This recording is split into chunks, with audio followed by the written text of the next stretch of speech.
ఇక్కడే ఈ ఇంట్లోనే ఆరాధన ప్రారంభించాము. దేవుడు అమ్మానాన్ని కూడా ప్రభువులో తీసుకొచ్చాడు, వారు రక్షణ పొందారు. అది నాకు సంతోషమైంది. మా అక్కగారు కూడా ప్రభువుని విశ్వాసించారు, ఆమె ప్రభువుని నిద్రించారు. ఇంకా కుటుంబాలన్నీ ప్రభు దగ్గరికి రావాలని నా ఆశ. పాస్టర్ గారు బంధువులందరూ చాలా మంది ఆమె నడిపించింది. మా బంధువుల్లో ఎవరు అమ్మ నాన్న అక్క అంటే ఇంకా ఎక్కడ ఎవరు ప్రభు దగ్గరికి రాలేదని నేను చాలా చింతిస్తున్నాను. పిల్లారా, కనుక ఇది ఎలా కట్టాలి? రేక్ షెడ్ ఉండేది. ఈ రేక్ షెడ్ నాన్నమ్మ లేదు, అన్నయ్య ఎవరూ లేరు. అవన్నీ కుక్కలకి తుమ్మేసినాయి రేకులు. ఎలా చేయాలి, ఎలా కట్టాలి అని మనసులో అలసిపోయి ఉన్నాను. మరి నాకు 4 సంవత్సరాల క్రితం స్ట్రోక్ వచ్చింది. 2 సార్లు హార్ట్ స్ట్రోక్ వచ్చింది. 2 సార్లు వచ్చింది. 2 సార్లు వచ్చినా నేను నిర్లక్ష్యం చేశాను. అది నాకు హార్ట్ స్ట్రోక్ అనుకోలేదు. 3 బ్లాక్లు అయిపోయి ఉన్నాను. నాకు తెలియదు. తిరిగేస్తాను, వాటిని చెప్పేస్తాను, మీటింగ్కి వెళ్ళిపోతున్నాను అని తెలియదు. అయితే తర్వాత నా మనసులో నేను చనిపోయే పరిస్థితులు వచ్చినాయి. దేవుడు నన్ను స్వస్థపరిచాడు. ఇన్ని పరిస్థితుల్లో ఈ మందిరం కట్టాలి అని ఆశ కలిగింది. నేను మనసులో ప్రార్థన చేయగానే, ఎందుకంటే జీజాన్ గారు నాకు ఒకప్పుడు చెప్పినారు. జీజాన్ గారు, తమ్ముడు సేవకులు వచ్చావు, ఎప్పుడు కూడా దేవుడు సహాయం చేస్తాడని ఆలోచన నీకు ఉండాలి.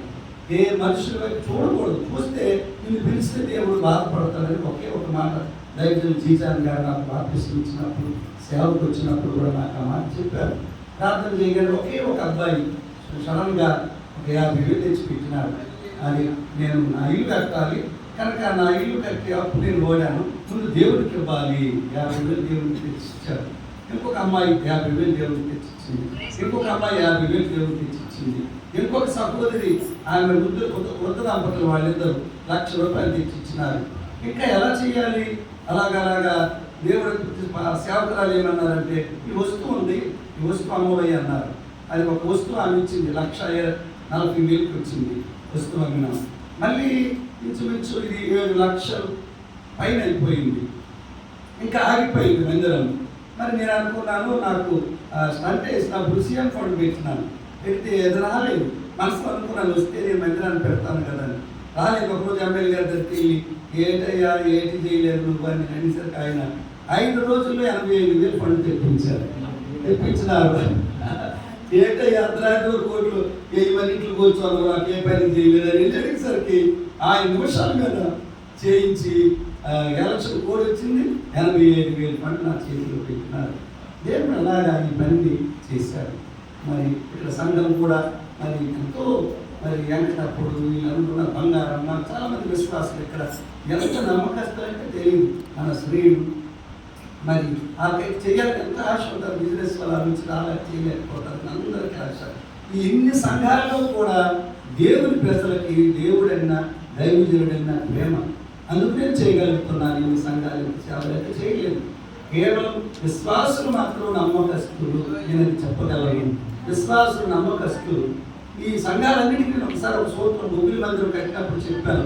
3 చేతులు ఉండాలి ప్రతి సంఘానికి. ప్రతి విశ్వాసికి 3 చేతులు ఉండాలి. మందిరాలు కట్టాలంటే 1వ చేతులు ప్రార్థించేవి, 2వ చేతులు అక్కడ పనిచేసేవి, 3వ చేతులు దేవునికి ఇచ్చేవి.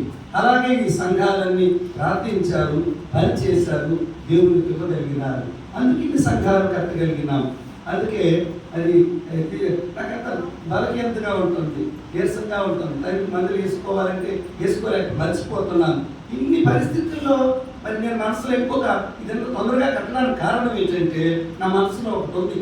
తరతరాల నుంచి ఇల్లు, విగ్రహారాధన చేసిన ఇల్లు, మరి కంచి కామాక్షి దేవిని సంక్రాంతికి ఎందరో ముసలోళ్ళందరి పేర్లు పెద్దలందరికీ పూజించే ఇల్లు.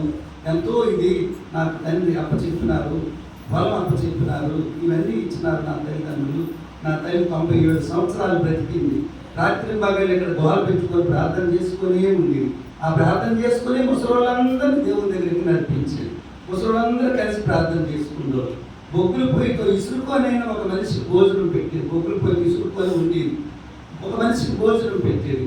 తర్వాత ఎప్పుడు ఎవరిని నిందించడం అనేది నేను ఎప్పుడు చూడలేదు. అంతగా ఆమె చివరి దినాల్లో బొగ్గులు మా ఇంటికి తీసుకెళ్ళాము. ఆమెకి అక్కడ తీసుకెళ్ళడం వల్ల ఆమె కొంచెం బలహీనత రావడం వల్ల 2 నెలలే బాధపడ్డది.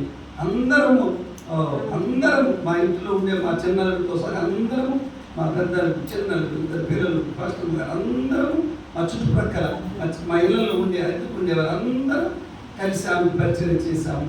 ఆమె ప్రభు దగ్గరికి వెళ్ళింది. అయితే నేను అనుకున్నాను మర్చిపోకూడదు, అమ్మ చనిపోయే రోజు ఈ మందిర ప్రతిష్ఠ పెడితే బాగుంటుంది, నేను చనిపోయినా నా మనవళ్ళైనా ఈ రోజు అని కొంచెం గుర్తు తెచ్చుకుంటారు. మా తాత అమ్మ చనిపోయే రోజు అయిందని ఈ మందిర ప్రతిష్ఠ సందర్భంగా అమ్మను గుర్తు తెచ్చుకుంటారు, నేను చనిపోయినా నా అమ్మని మళ్ళీ గుర్తు తెచ్చుకుంటారు అని నాకు మనసులో ఒక ఆశ కలిగింది. అందువలన ఇది 16వ తారీఖు పడ్డాను. 16వ తారీఖు ఆదివారం పడిపోయింది. నేను హైదరాబాద్ మధ్యని డ్రైవ్ నన్ను పిలిచారు, వాటి పరిచయానికి వెళ్ళిపోయారు మీటింగ్లకి. వారం రోజుల్లో ఓన్లీ స్లాబ్ వేసి సెక్షనల్ అయ్యే స్థలం ఇది. వారం రోజుల్లో ఈ పని అంతా దేవుడు జరిపించారు.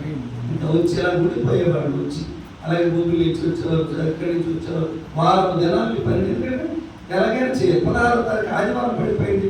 దేవుని మీద ఆదివారం యొక్క ఆరాధన తప్ప ఏ పని చేసుకోకూడదు. అది ఆదివారం దేవుని పని, శుక్రవారం సంఘ ప్రార్థన. ఈ 2 దినాలు నీ సొంత పనులు ఏమీ చేయకూడదు. ఒకవేళ నువ్వు ఆ రోజు మానేసి ఎవరు చుట్టాలింటికి వెళ్ళినా ఆ ఫంక్షన్ పాడైపోతుంది నీ వల్ల. అర్థమైందా? వెళ్ళిపోతే ఆదివారం బాగా ఇంట్లో నష్టం జరుగుతుంది. మీరు నష్టం, వాళ్ళకి నష్టం. మరి ఆదివారం నువ్వు ఎవరింటికి వెళ్ళదు, ఏ పని చేయకు, దేవుడి పని చేయకు. ఆదివారం అన్నయ్య అల్లాలి బాసాలు చెప్పారు వెళ్ళాలి అంటే మీ వల్ల చూడు చుట్టుకోండి, మీరు చూడు చుట్టుకోండి. ఆదివారం ఆదివారం స్లాబ్ వేస్తాను, ప్రార్థన రోజు స్లాబ్ వేస్తాను, ఆరాధన రోజు మళ్ళీ స్లాబ్ వేస్తాను అని గంట వరకు పని చేయలేదు. ఈ 2 రోజులు ఏమీ చేయకూడదు. అందుకే నేను బ్రదర్స్ కొద్దిమంది వచ్చి సేవకులు తీసుకొచ్చి ప్రార్థన చేసి వెళ్ళిపోయాను. ఇక్కడి నుంచి ప్రతి సంవత్సరము 16వ తారీఖునే ఈ చర్చి యానివర్సరీ. ఎవరికి గట్టిగా చెప్పండి. మనసులో ఉండే ఆలోచన ఏంటంటే ఈ సందర్భంగా అయినా నాన్నదమ్ములు అందరూ బంధువులు రావాలంటే వాళ్ళు ఎక్కడ వస్తారు? ఎవరు రావాలి? మా చెల్లి కూతురు అల్లుడు వీళ్ళంతా వచ్చారు. ఇంకా మా అమ్మ